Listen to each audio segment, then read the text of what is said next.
Hello friends, welcome to Navigate Institute. हमारा आज का जो ये सेशन है इसमें हम आपका स्किल डेवलपमेंट और वोकेशनल ट्रेनिंग से जुड़े हुए मल्टीपल चॉइस क्वेश्चंस का प्रैक्टिस करेंगे। तो शुरू करते हैं हमारा आज का session without wasting time. Skill development और वोकेशनल ट्रेनिंग से जुड़े हुए क्वेश्चंस को सॉल्व करते हैं।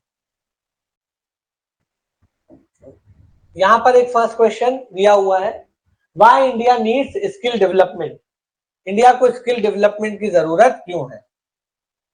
Why India needs skill development. ठीक है, इंडिया को स्किल डेवलपमेंट की नीड क्यों है? यहां पर कुछ ऑप्शंस दिए हुए हैं, मतलब कुछ पॉइंट्स दिए हैं और पॉइंट्स से मिलाकर के ऑप्शंस बनाए गए हैं। राइट, अब आपको ये बताना है कि इनमें से कौन सा करेक्ट है। तो देखते हैं। फर्स्ट पॉइंट है डेमोग्राफिक डिविडेंड, सेकेंड पॉइंट है सेक्टरल मोबिलाइजेशन, थर्ड पॉइंट है crucial for the success of recently launched missions like Make in India, Digital India, Smart India, etc. And fourth one is better employment और better employment opportunities, कुछ भी हो सकता है। अब आपको ये बताना है कि इनमें से कौन से सही है। मतलब हमें यानी कि इंडिया को as a country skill development करने की जरूरत क्यों है? डेमोग्राफिक डिविडेंड के लिए, सेक्टरल मोबिलाइजेशन के लिए, क्योंकि skill development make in India, digital India, smart cities जैसी स्कीम्स के लिए जरूरी है, उनकी मतलब उन मिशंस के लिए भी जरूरी है, उनपे भी कंट्रीब्यूशन करता है, और बेटर एम्प्लॉयमेंट के लिए। ये 4 पॉइंट दिए हैं, इन चारों पॉइंट्स के कॉम्बिनेशन से ऑप्शंस बने हैं। ए कहता है first, second and third, B कहता है second, third and fourth, C कहता है फर्स्ट, थर्ड एंड फोर्थ, और डी कहता है चारों, फर्स्ट, सेकेंड, थर्ड और फोर्थ। तो आपको बताना है कौन से सही है इसमें से, हमें क्यों जरूरत है। Why does India need skill development? आपके सिलेबस में एक टॉपिक है नीड्स फॉर स्किल डेवलपमेंट, उसी से टॉपिक, उसी से क्वेश्चन है। तो करेक्ट आंसर क्या होगा? B for Delhi. That is चारों के चारों, first, second, third and fourth, सब के सब सही है, चारों के चारों सही है, चारों स्टेटमेंट जो है वो करेक्ट है। आपके सिलेबस में एक टॉपिक है नीड्स फॉर स्किल डेवलपमेंट, उसी से ये क्वेश्चन है, नीड्स फॉर या नीड फॉर स्किल डेवलपमेंट। ये कौन सा टॉपिक है? Need for skill development. मैं यहां पे टॉपिक भी लिख दूंगा, नीड फॉर स्किल डेवलपमेंट। इससे है आंसर है आपका डी, चारों करेक्ट है। ठीक है सर, जेनरिक वोकेशनल एजुकेशन के बारे में बता दीजिए। ओके, बताता हूं। अब देखिए डेमोग्राफिक डिविडेंड क्या होता है, आपको पता ही है कि इंडिया जो है उसके पास सबसे ज्यादा पॉपुलेशन है, यंग पॉपुलेशन उसमें और भी ज्यादा है। तो यंग पॉपुलेशन जो है वो इंडिया में बहुत ज्यादा है, और इन सबको अगर स्किल्स ना दी जाए, कोई वोकेशनल ट्रेनिंग ना दी जाए, तो ये सब करेंगे क्या? ये सब हमारे लिए थ्रेट बन जाएंगे। इसलिए जरूरी है कि इनको कोई ना कोई स्किल दिया जाए ताकि ये लोग प्रोडक्टिव काम में लग सके। फिर सेक्टरल मोबिलाइजेशन, सेक्टरल मोबिलाइजेशन क्या होता है? सेक्टरल मोबिलाइजेशन क्या होता है, सबसे पहले ये देखते हैं। देखिए सेक्टरल मोबिलाइजेशन जो है उसका मतलब क्या होता है, जब आप देखेंगे कि कोई भी इकोनॉमी जब डेवलप करती है तो वो प्राइमरी सेक्टर से सेकेंडरी और टर्शरी सेक्टर की तरफ जाती है। इसको बोलते हैं सेक्टरल मोबिलाइजेशन। ये मैंने आपको बताए थे, प्राइमरी, सेकेंडरी और टर्शरी क्या होते हैं। इकोनॉमी के 3 सेक्टर्स होते हैं। प्राइमरी में हम लोग एग्रीकल्चर और एनिमल हस्बेंड्री को मानते हैं, सेकेंडरी में हम लोग जो मैन्युफैक्चरिंग का काम है, इंडस्ट्रीज को मानते हैं, और टर्शरी में सर्विस सेक्टर को मानते हैं। कोई भी इकोनॉमी या कोई भी सोसाइटी जब डेवलप करेगी तो प्राइमरी से सेकेंडरी टर्शरी की तरफ जाएगी, और जब भी सेकेंडरी टर्शरी की तरफ जाएगी उसको ज्यादा से ज्यादा स्किल डेवलपमेंट करवाने की जरूरत पड़ेगी, क्योंकि सेकेंडरी और टर्शरी सेक्टर में स्किल्ड वर्कफोर्स काम करती है। वेरस प्राइमरी सेक्टर में स्किल्ड वर्कफोर्स न भी हो तो काम चल जाता है, लेकिन सेकेंडरी और टर्शरी सेक्टर्स में आपका जो सेकेंडरी सेक्टर है और टर्शरी सेक्टर है उसमें सेमी स्किल्ड या स्किल्ड वर्कफोर्स ही काम करती है। अगर आपको काम नहीं आता तो आप इंडस्ट्री में, सर्विस सेक्टर में काम नहीं कर सकते। तो क्योंकि इंडिया भी सेक्टरल मोबिलाइजेशन की प्रोसेस में है, हम भी प्राइमरी से सेकेंडरी टर्शियरी सेक्टर की तरफ जा रहे हैं, इसलिए हमको स्किल डेवलपमेंट की जरूरत है, क्योंकि इन इंडस्ट्री में क्या होता है, स्किल्ड लेबर ही काम करता है। ठीक है, उसके बाद थर्ड देखिए, crucial for the success of recently launched missions like make in India, digital India, smart city. तो ये भी करेक्ट है। इन सभी जो ये जो सारी स्कीम्स यहाँ पर लिखी हुई है, जो मिशंस लिखे हुए हैं, इनके लिए स्किल्ड लेबर की जरूरत है। भाई मेक इन इंडिया का मतलब क्या है, इन्वेस्टर्स को, इंडस्ट्रीज को इंडिया में मैन्युफैक्चरिंग यूनिट्स लगाने के लिए इंकरेज करना। वो यहाँ पर इंडस्ट्री लगाए, इन्वेस्ट करे, इसके लिए हम उनको इनवाइट करते हैं, इंकरेज करते हैं। ये कब पॉसिबल है, जब उनको यहाँ पर स्किल्ड वर्कफोर्स या स्किल्ड लेबर मिलेगा काम करने के लिए, तभी कोई मेक इन इंडिया में आएगा, तभी कोई इंडिया में आके अपनी यूनिट लगाएगा। उसके बाद डिजिटल इंडिया, डिजिटल इंडिया तभी सक्सेसफुल होगा जब डिजिटली लिटरेट लोग होंगे, जो कि स्किल्ड लोग होते हैं। स्मार्ट सिटीज, स्मार्ट सिटीज में भी काम करने के लिए हमें क्या चाहिए, स्किल्ड वर्कफोर्स चाहिए। और बेटर एम्प्लॉयमेंट के भी सही है, बेटर जॉब अपॉर्चुनिटीज तभी मिलेगी जब आपके पास कोई ना कोई स्किल हो, अन्यथा नहीं मिलेगी। तो चारों ही सही है। अगला क्वेश्चन देखते हैं। As per the National Skills Qualification Framework, that is NSQF, an undergraduate bachelor's of vocational degree program requires completion of how many credits of coursework? NSQF जो है, NSQF के जो नेशनल स्किल्स क्वालिफिकेशन फ्रेमवर्क जिसको हम कहते हैं, अगर आप अंडर ग्रेजुएट कोर्स कर रहे हो, अगर आप अंडर ग्रेजुएट कोर्स कर रहे हो, अगर आप कोई भी वोकेशनल कोर्स कर रहे हो, तो उसके लिए आपको कितने क्रेडिट्स चाहिए। ठीक है, कितने क्रेडिट्स अगर आप पूरे कर लोगे तो आपको अंडर ग्रेजुएट डिग्री जो है, मतलब ग्रेजुएट डिग्री जो है वो मिल जाएगी। तो इसका है 60 क्रेडिट्स, 80 क्रेडिट्स, 120 क्रेडिट्स और 180 क्रेडिट्स। कितने कितने क्रेडिट्स को पूरा करने पर एनएसक्यूएफ के गाइडलाइंस के हिसाब से या उसके मुताबिक आपको डिग्री प्रोग्राम, मतलब अंडर ग्रेजुएट बीकॉम डिग्री के लिए जरूरी है? Yes, this is B, 180 credit. Option जो है वो सही है आपका डी। अगर आपके पास 180 क्रेडिट है तो एनएसक्यूएफ के गाइडलाइंस के या एनएसक्यूएफ का जो पैरामीटर है उसके मुताबिक अंडर ग्रेजुएट कोई डिग्री प्रोग्राम है तो वो आप कर सकते हो। ठीक है, तो 180 क्रेडिट जो है वो सही आंसर है। अगला क्वेश्चन देखते हैं, ये स्कीम से रिलेटेड क्वेश्चन है। संकल्प जो है, संकल्प इज फंडेड बाय, संकल्प इज फंडेड बाय, संकल्प जो है वो कौन सा, इनमें से कौन सी बॉडी है जिसको संकल्प को जो फंड कर रही है?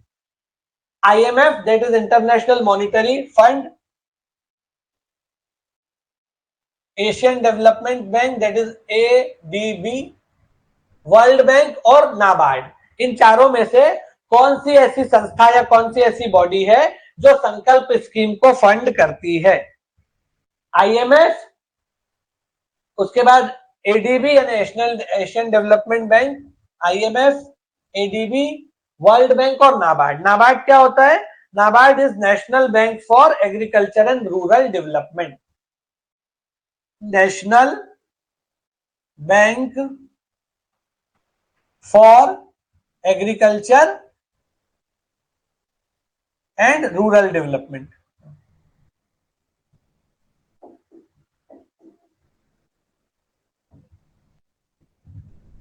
इनमें से कौन सा है जो संकल्प को फंड कर रहा है? Yes, World Bank. World Bank, C is the correct answer. ठीक है, सी जो है वो करेक्ट आंसर है। इसमें आधा, मतलब आधा नहीं, पार्शियली जो है वो वर्ल्ड बैंक का लोन है और बाकी जो है सरकार अपनी तरफ से लगाएगी। ठीक है, तो ये जो वर्ल्ड बैंक है उसके साथ शेयरिंग में है, मतलब फ्री में नहीं है, लोन है वर्ल्ड बैंक का बेसिकली। तो इसमें वर्ल्ड बैंक का लोन है और कुछ पैसा सरकार अपनी तरफ से लगाएगी, दोनों के मिलके फंडिंग हो रही है, गवर्नमेंट की और वर्ल्ड बैंक की, इनसे मिलके फंडिंग होगी और संकल्प योजना जो है वो। तो ये जो है आपकी पॉलिसीज का क्वेश्चन है, ये जो है पॉलिसीज का क्वेश्चन है, राइट। आगे बढ़ते हैं। विच of the following is not a regional office of AICTE? इनमें से कौन सा AICTE का रीजनल ऑफिस नहीं है? इनमें से कौन सा AICTE का रीजनल ऑफिस नहीं है?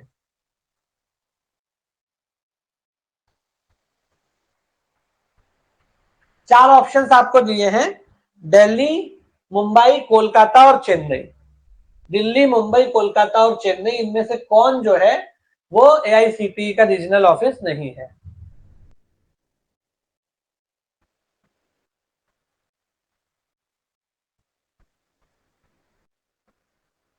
जो लोग मुंबई बता रहे हैं, क्या सोच के बता रहे हैं, ये मैंने आपको पढ़ाया भी है, क्लास में पढ़ाया भी है, इसके नोट्स भी दिए हैं। जो लोग बता रहे हैं मुंबई, वो क्या सोच के बता रहे हैं?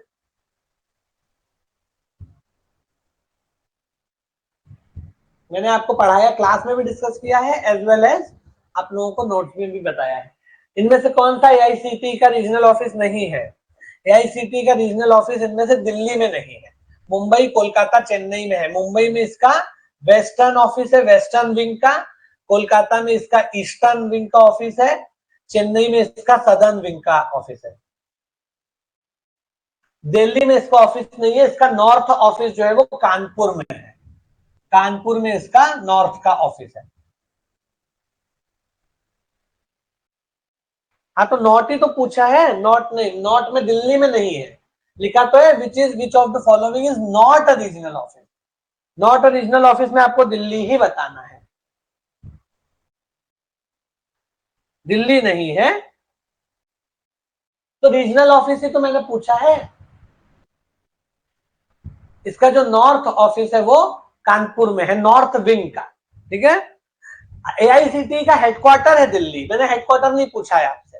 आप लोग हेडक्वार्टर समझ के बता रहे हैं, मैंने हेडक्वार्टर आपसे नहीं पूछा है, मैंने इसका रीजनल ऑफिस पूछा है। मतलब इस क्वेश्चन में आपसे रीजनल ऑफिस पूछा गया है, ना कि हेडक्वार्टर पूछा गया है, राइट। तो रीजनल ऑफिस इसका, दिल्ली में कोई रीजनल ऑफिस नहीं है, दिल्ली में हेडक्वार्टर है। क्लियर है? आगे बढ़े।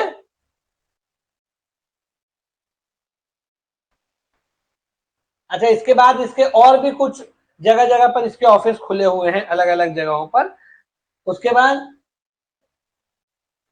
ये देखिए, the DOTS model is related to. DOTS model काय से रिलेटेड है, किस चीज से रिलेटेड है? Strategic planning, employability enhancement, resource mobilisation और लाइब्रेरी मैनेजमेंट। इनमें से किस चीज से डॉट्स मॉडल रिलेटेड है? डॉट्स मॉडल किससे रिलेटेड है?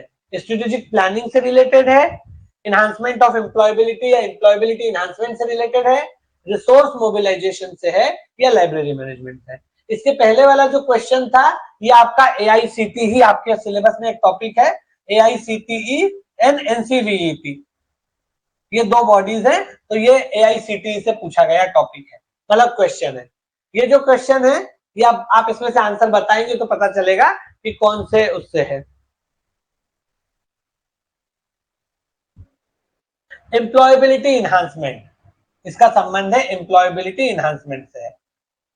बी जो है वो आपका करेक्ट आंसर है, मैंने नोट्स में दिया है।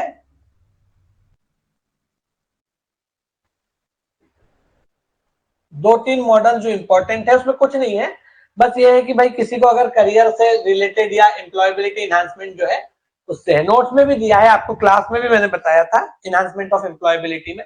तो ये डॉट मॉडल जो है वो एम्प्लॉयबिलिटी इन्हांसमेंट से रिलेटेड है। यही टॉपिक आपके सिलेबस में, इन्हांसमेंट ऑफ एम्प्लॉयमेंट। अच्छा, डॉट मॉडल बेसिकली है क्या? बेसिकली डॉट्स मॉडल में चार चीजें हैं, D O T S. D का मतलब होता है डिसीजन मेकिंग, डिसीजन मेकिंग, कि आपको क्या करना है, किस तरफ जाना है, डिसीजन मेकिंग। ओ जो है, ओ का मतलब होता है अपॉर्चुनिटी अवेयरनेस, अपॉर्चुनिटी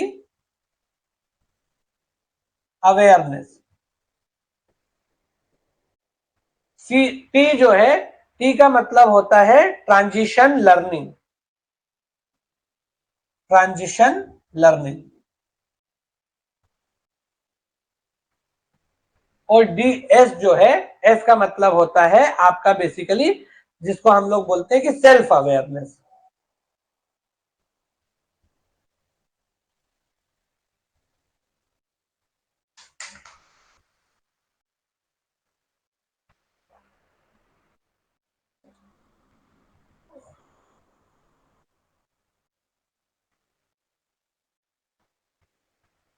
ये जो चार चार चीजें हैं ये एनहांसमेंट ऑफ एम्प्लॉयबिलिटी से रिलेटेड है।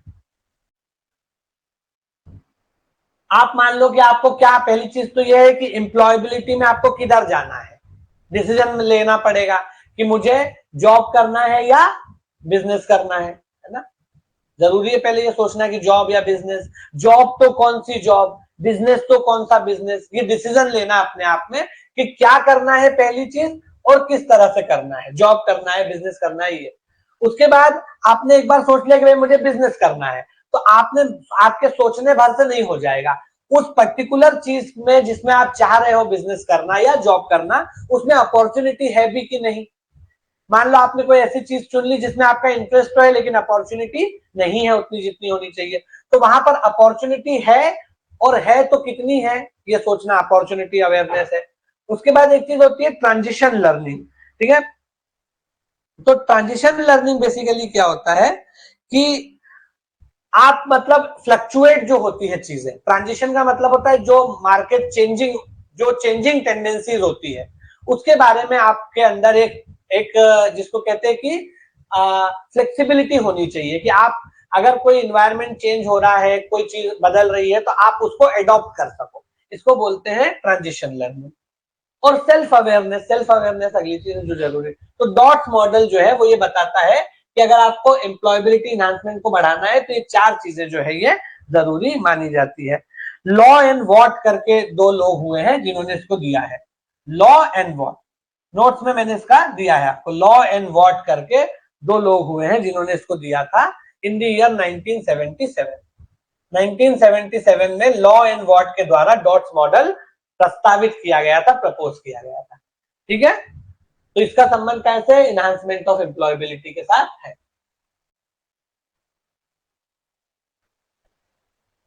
देखिए, अब आप देखिए, ये आप लोग अगर आप बताइए, आप, मैंने आपको बताया है, इसको आप करके अपने दिमाग से बताइए कि इसका क्या आंसर आना चाहिए। आप लोगों ने अभी देखा कि हमने डॉट्स मॉडल पढ़ा, अब आप बताओ कि इसका क्या मतलब है। विच ऑफ, ये भी डॉट्स मॉडल से रिलेटेड है, ये भी डॉट्स मॉडल से रिलेटेड है। इनहांसमेंट ऑफ एम्प्लॉयबिलिटी एक टॉपिक है, इनहांसमेंट ऑफ एम्प्लॉयबिलिटी के अंदर आता है डॉट मॉडल या dots model. Enhancement of employability एक टॉपिक है जिसके अंदर आता है डॉट्स मॉडल। तो डॉट्स मॉडल मैंने आपको बता दिया कि क्या होता है डॉट्स मॉडल, ठीक है। इसके बाद अब आप ये वाला क्वेश्चन अपने दिमाग से देखो, कॉमन सेंस से सॉल्व करो। Which of the following steps helps students to acquire the skills and information they need to cope with the new situation that they encounter? Self awareness, decision, step awareness, sorry ये step awareness, self awareness। उसके बाद ये step awareness नहीं आएगा, step awareness, sorry step awareness ही है ये, मैंने आपको सेल्फ अवेयरनेस बताया, गलती से लिख दिया, स्टेप अवेयरनेस है ये कि आप क्या स्टेप्स ले रहे हो, सॉरी सॉरी ये स्टेप अवेयरनेस ही है कि आप क्या स्टेप ले रहे हो, ये आपको पता होना चाहिए किस टाइम पे। तो ये स्टेप अवेयरनेस ही है, एस फॉर। तो डॉट्स में एस जो है उसको थोड़ा सा आप करेक्ट कर लेना, स्टेप अवेयरनेस ही है। स्टेप अवेयरनेस का मतलब क्या होता है कि आप क्या स्टेप किस टाइम पे लो। अब देखो यहां पर आप बताओ कि इसका क्या मतलब है। Which of the following steps helps students to acquire the skills and information that they need to cope with the new situation that they encounter? Step awareness, decision learning, transition learning और opportunity awareness। अभी मैंने आपको बताया सी, transition learning. Transition learning का क्या मतलब होता है, अगर आप किसी भी नई चीज में जा रहे हो, चाहे बिजनेस करो, चाहे जॉब करो, चाहे मतलब कोई एंटरप्रेन्योरशिप में हो, तो फ्लक्चुएटिंग जो सिचुएशन होती है, नए नए चैलेंजेस आते हैं, नई नई सिचुएशंस अराइज होती है, उससे आप कैसे कोप करोगे, उसको आप कैसे फेस करोगे, कैसे कंफ्रंट करोगे, कैसे सॉल्यूशंस निकालोगे, उसको बोलते हैं ट्रांजिशन लर्निंग। कहीं ऐसा तो नहीं है कि आपके सामने कोई मान लो नया कोई चैलेंज आया तो आपके एकदम हाथ पैर फूल गए, तो आप कभी भी मार्केट में उतर ही नहीं सकते, ना जॉब कर सकते हो, ना बिजनेस कर सकते हो, एंटरप्रेन्योरशिप में आ सकते हो। क्योंकि हमेशा इन फील्ड्स में when you are middle of something you are bound to face difficulties and challenges. जो इंसान कहीं पर भी काम कर रहा है उसको कुछ ना कुछ आएगा। आपके अंदर ट्रांजिशनल लर्निंग की कैपेसिटी होनी चाहिए कि अगर मेरे सामने कोई चैलेंज आए तो मुझे मेंटली, फिजिकली, साइकोलॉजिकली उसको कैसे हैंडल करना है और फिर अपने प्रोफेशन में कैसे हैंडल करना है। तो इसको कहते हैं ट्रांजिशन लर्निंग। देखिए इसका मतलब यही है कि ट्रांजिशन लर्निंग क्या करती है, स्टूडेंट्स को help students to acquire the skills and information they need to cope with new situation that they encounter. कोई भी नई सिचुएशन का वो उनके सामने जब पैदा होती है तो उससे वो कैसे कोप अप करे ये बताती है, तो ट्रांजिशन लर्निंग। उसके बाद अगला देखते हैं,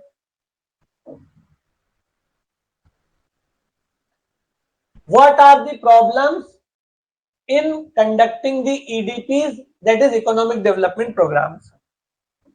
ईडीपीज क्या होते हैं, इकोनॉमिक डेवलपमेंट प्रोग्राम्स। ये जो चार यहाँ लिखे हैं इनमें से ईडीपीज को कंडक्ट करने में क्या क्या चैलेंजेस आते हैं, प्रॉब्लम्स आती है basically. No policy at the national level, lack of infrastructural facilities, non availability of competent faculty and all of the above, and all of the above. EDP आपका एक टॉपिक है आपके सिलेबस में, economic development program. अरे economic लिखा है यहाँ पे, एम्प्लॉयबिलिटी, इकोनॉमिक डेवलपमेंट प्रोग्राम। एक सेकेंड, गलती से मिसप्रिंट है, इसको आप एंटरप्रेन्योरशिप करो, ये मिसप्रिंट हो गया है, इसको मैं सही कर देता हूं। इसको आप काट दो और इसकी जगह क्या लिख दो, एंटरप्रेन्योरशिप।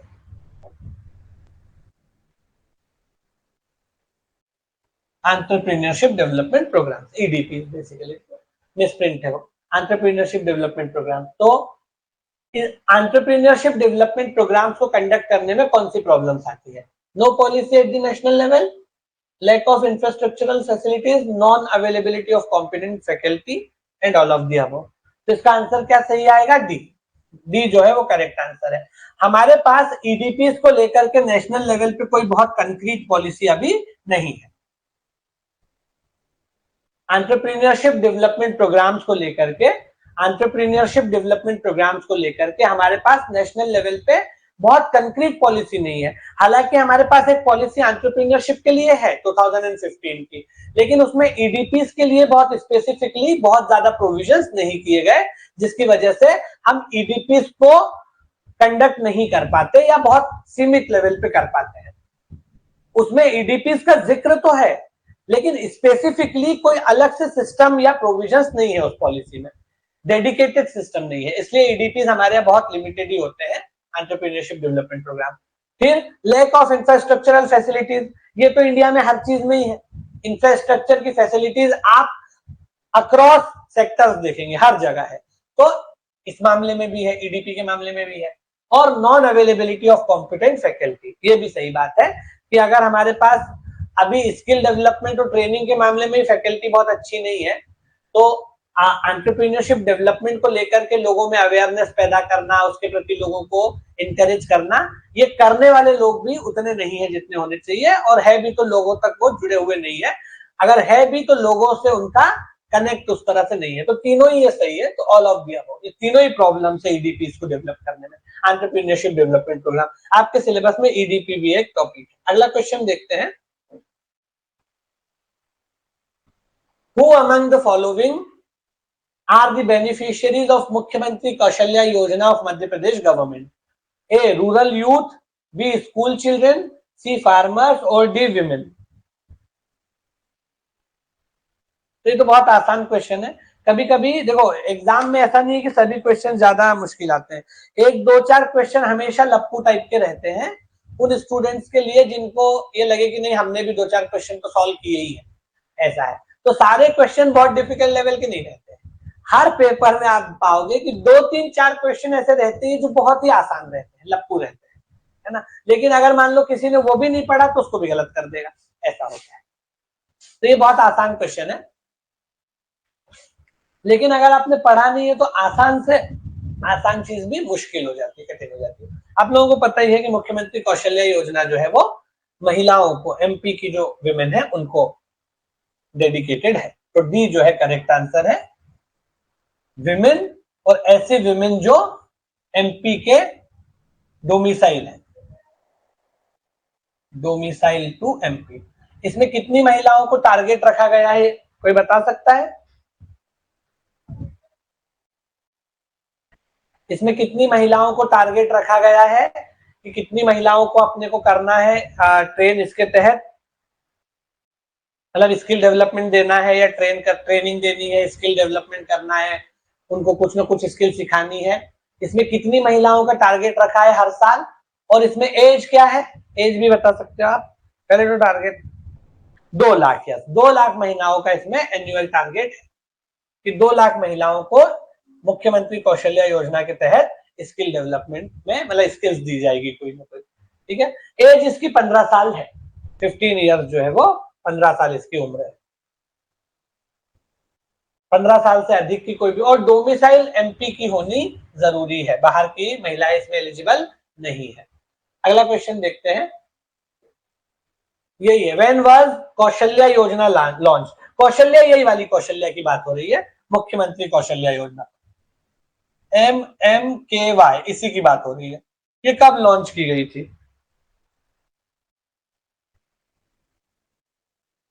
यस, 14 ट्रेड्स में इसमें स्किल्स दी जाती है। व्हेन वाज कौशल्या योजना लॉन्च? ईयर आपको बताना है। कौशल्या का मतलब यहां मुख्यमंत्री कौशल्या योजना से ही है। ये कब लॉन्च हुई थी? 2014, 17, 15 और 2004।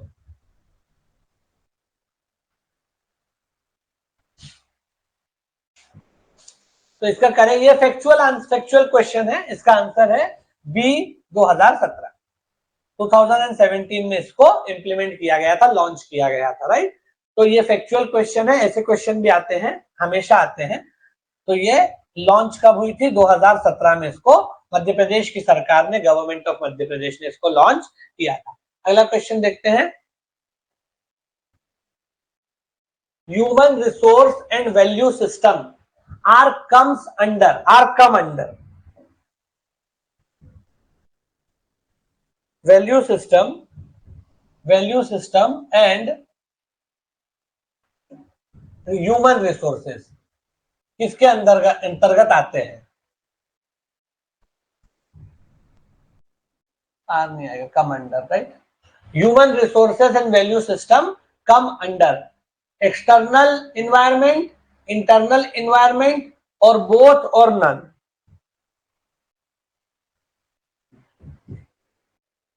ह्यूमन रिसोर्सेस को और वैल्यू सिस्टम को, इसको हम किस में रख सकते हैं? एक्सटर्नल में, इंटरनल में, दोनों में ही आ जाते हैं, या दोनों में से किसी में नहीं आते। एक्सटर्नल में आएंगे ए, इंटरनल में आएंगे बी, दोनों में ही आ सकते हैं, या दोनों में से किसी में नहीं आएंगे। तो इसका करेक्ट आंसर क्या होगा? Yes, correct answer is B, that is internal environment. Human resource का मतलब क्या है? जो लोग काम कर रहे हैं बेसिकली, किसी भी इंस्टीट्यूट के साथ, एकेडमी के साथ, ऑर्गेनाइजेशन के साथ, कंपनी के साथ, बिजनेस के साथ, एनीथिंग, कोई भी इंस्टीट्यूट हो, ऑर्गेनाइजेशन हो, संस्था हो, संगठन हो, उसके साथ जो भी लोग काम कर रहे हैं, जुड़े हैं, वो उसके ह्यूमन रिसोर्सेस हैं। और उन पर डिपेंड करेगा कि वो कैसे हैं, उनके क्या प्रोडक्ट, मतलब प्रोडक्टिविटी क्या है, स्किल्स क्या है, और बाकी चीजें क्या है, इस पे उसका सक्सेस और फेलियर डिपेंड करेगा। और वैल्यू सिस्टम क्या होता है बेसिकली? वैल्यू सिस्टम मतलब आपकी वैल्यूज क्या है, आपके बिजनेस एथिक्स क्या है, प्रोफेशनल एथिक्स क्या है, आपके अंदर रिस्क टेकिंग एटीट्यूड है या नहीं है, प्रॉब्लम सॉल्विंग एटीट्यूड है या नहीं है, ये सब आपके वैल्यू सिस्टम में आते हैं। Professional ethics, business ethics, problem solving attitude, risk taking attitude. उसके बाद आपके अंदर ये जो डॉट्स मॉडल में मैंने आपको बताया, अपॉर्चुनिटीज को रिकॉग्नाइज करना, ट्रांजिशन को, मतलब जो आपके सामने चैलेंजेस आते हैं उनको कैसे आप हैंडल करोगे, सेल्फ अवेयरनेस, स्टेप अवेयरनेस, ये सारी चीजें जो है आपकी वैल्यूज में, आपका वैल्यू सिस्टम कैसा बना हुआ। तो ये भी इंटरनल चीज है, इसके बारे में दूसरा क्या करेगा? तो ये दोनों ही चीजें जो है इंटरनल एनवायरनमेंट का हिस्सा है, इसमें दूसरा कोई कुछ नहीं कर सकता। अब आप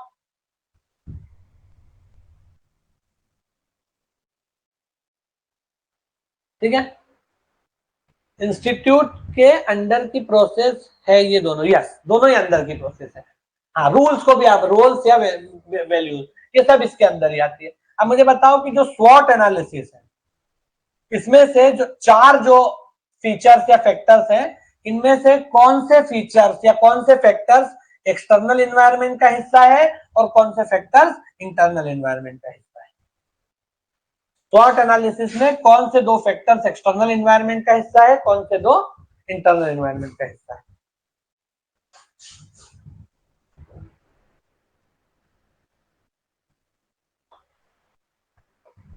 स्ट्रेंथ एंड वीकनेसेस इंटरनल,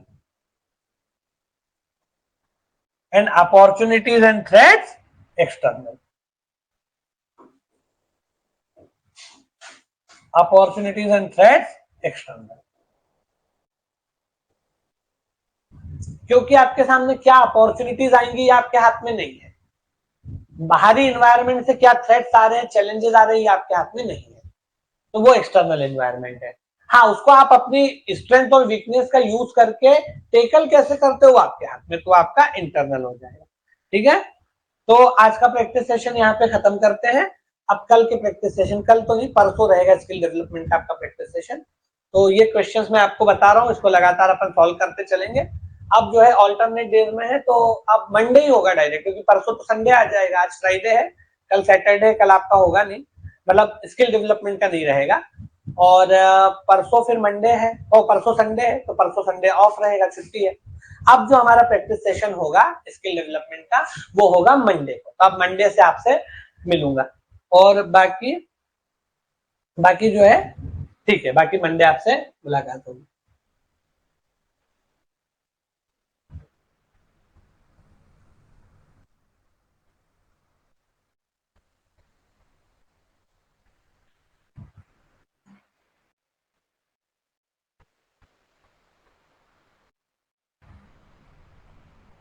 देखिए, इसमें एक और चीज है, ये क्या पूछ रहे हैं, सर जी इंक्रीज कर दो जी, सर क्वेश्चन इंक्रीज कर दो। देखो, हाफ एन आवर का रहता है, तो उसमें जितने हो पाते हैं, सर जी क्वेश्चंस इंक्रीज कर लो। एक्चुअली क्या रहता है, देखो बेटा, हाफ एन आवर का रहता है, तो उसमें जितने मैं ले पा रहा हूँ मैक्सिमम उतने तो ले ही रहा हूँ। ठीक है, और दो चार बढ़ा देंगे, दो चार मैं और कोशिश करूंगा कि बढ़ा दें, 15 तक ले लेंगे। एक्चुअली रहते तो है, मैं एक्स्ट्रा में लेके भी आता हूँ, लेकिन टाइम जो है कई बार खत्म हो जाता है, तो देख लेंगे अपन को, इसमें दिक्कत वाली बात नहीं है। बाकी जहां तक है,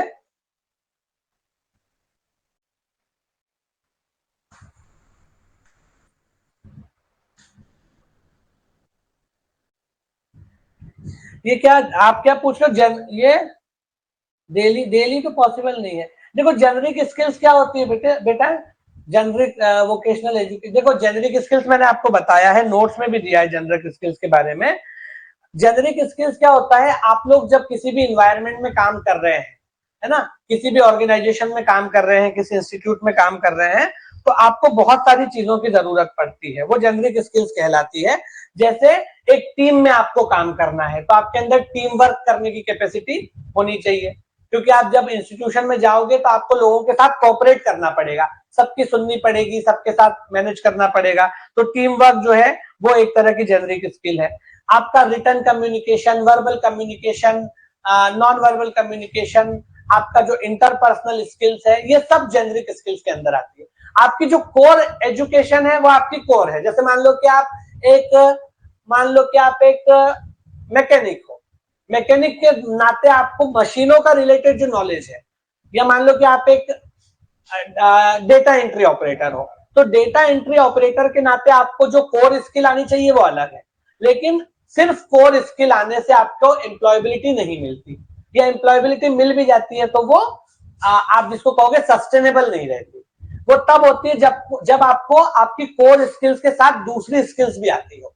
जैसे आपका कम्युनिकेशन स्किल अच्छा हो, आप टीम वर्क में काम कर पाते हो, इंटरपर्सनल स्किल्स अच्छी हो, रिटर्न कम्युनिकेशन आपको आना चाहिए। उसके बाद आजकल डिजिटल लिटरेसी बहुत जरूरी है, भले ही आप काम कोई भी कर रहे हो, आपको कम से कम कंप्यूटर, मोबाइल, इंटरनेट का बेसिक नॉलेज होना चाहिए, डिजिटल लिटरेसी जिसको बोलते हैं, information literacy. Problem solving technique, आपके अंदर ये होना चाहिए कि कोई भी आपके सामने चीज आती है तो आपके अंदर प्रॉब्लम सॉल्विंग टेंडेंसी होनी चाहिए। तो ये जो है जेनरिक स्किल्स है, एम्प्लॉयबिलिटी के लिए जरूर। आपकी कोर स्किल्स के अलावा जो स्किल्स होती है जो आपको किसी भी काम को करने या वहां पर बने रहने में मदद करती है, या कोई एम्प्लॉयमेंट लेने या उसको सस्टेन करने में मदद करती है, वो जेनरिक स्किल्स है, apart from your core skills, है ना। उसमें आपका सब आ गया, written communication, verbal communication, team work, problem solving की टेक्निक्स, ये सारी चीजें उसमें आ जाती है। आपका, आप कैसे बात करते हो, लोगों को कैसे मैनेज करते हो, इंटरपर्सनल स्किल्स आपकी कैसी है, आपके अगर सबऑर्डिनेट है तो उससे आप कैसे काम करवाते हो, है ना। अगर आपके ऊपर जो लोग बैठे हैं उनको आप कैसे सेटिस्फाई करते हो अपने काम से, ये सब जो है आपकी जेनरिक स्किल्स कहलाती है। शीट अवेलेबल हो जाएगी, शीट जो है आप लोगों को ग्रुप पे शायद मिल जाएगी, उसमें कोई ऐसी दिक्कत वाली बात नहीं है।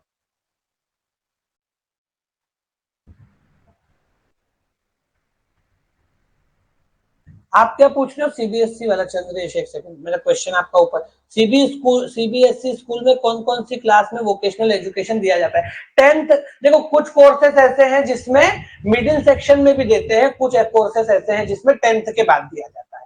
तो अलग अलग कोर्सेज जो जॉब रोल से उसके हिसाब से है। जैसे आप लोग देखते हैं कि सीबीएसई में बच्चों को आजकल आईटी से रिलेटेड चीजें बताई जाती है ना। मतलब 12th से पहले ही उनको प्रोग्रामिंग लैंग्वेजेस के बारे में बताया जाता है, ये सब चीजें रहती है ना। उसमें अलग अलग वोकेशनल सब्जेक्ट्स रहते हैं, इलेक्ट्रॉनिक टेक्नोलॉजी का रहता है, डिवाइसेस एंड सर्किट्स के रहते हैं। तो ये सारे जो है सीबीएसई में भी कुछ कोर्सेज को इंट्रोड्यूस किया है, बहुत ही रूडिमेंट्री लेवल पे, बेसिक लेवल पे। तो मेनली जो है वो 9th-10th में, 9th के बाद से रहते हैं, 9th के बाद जो है मेनली उसमें रहता है। ओके, तो अब जो है, जो अगर आपसे सीबीएसई के कोर सब्जेक्ट, सॉरी, आपका जो टेक्निकल एजुकेशन का कोर सब्जेक्ट जो रहता है वोकेशनल एजुकेशन का, वो 9th ऑनवर्ड है। कुछ थोड़ी बहुत जो बेसिक जानकारी है उसमें कोर्स पढ़ाया नहीं जाता, बस ये बताया जाता है कि वोकेशनल ट्रेनिंग क्या है, क्यों इंपॉर्टेंट है, ये मिडिल में बताते हैं, 9th से पहले भी बताते हैं। लेकिन जो कोर सब्जेक्ट है जिसके बारे में जानकारी देना शुरू की जाती है, वो 9th के बाद से किया जाता है। ओके, तो अब जो है नेक्स्ट क्वेश्चन पे, नेक्स्ट जो प्रैक्टिस पेपर स्किल डेवलपमेंट का रहेगा वो मंडे रहेगा, एक चीज। दूसरी चीज है कि डेली तो पॉसिबल नहीं है, अल्टरनेट डेज में ही चलेगा मेरा ख्याल है जहां तक है। दूसरा ये जो है आपका जो यहाँ पे मैं प्रैक्टिस सेशन के क्वेश्चंस करवा रहा हूँ, ये आपको ग्रुप में पीडीएफ फॉर्म में शायद मिल जाते हैं मेरे हिसाब से। अगर मिल जाते हैं तो ठीक है, आप मुझे बता देना। ठीक है, मिल जाते हैं तो आप मुझे बता देना। ओके,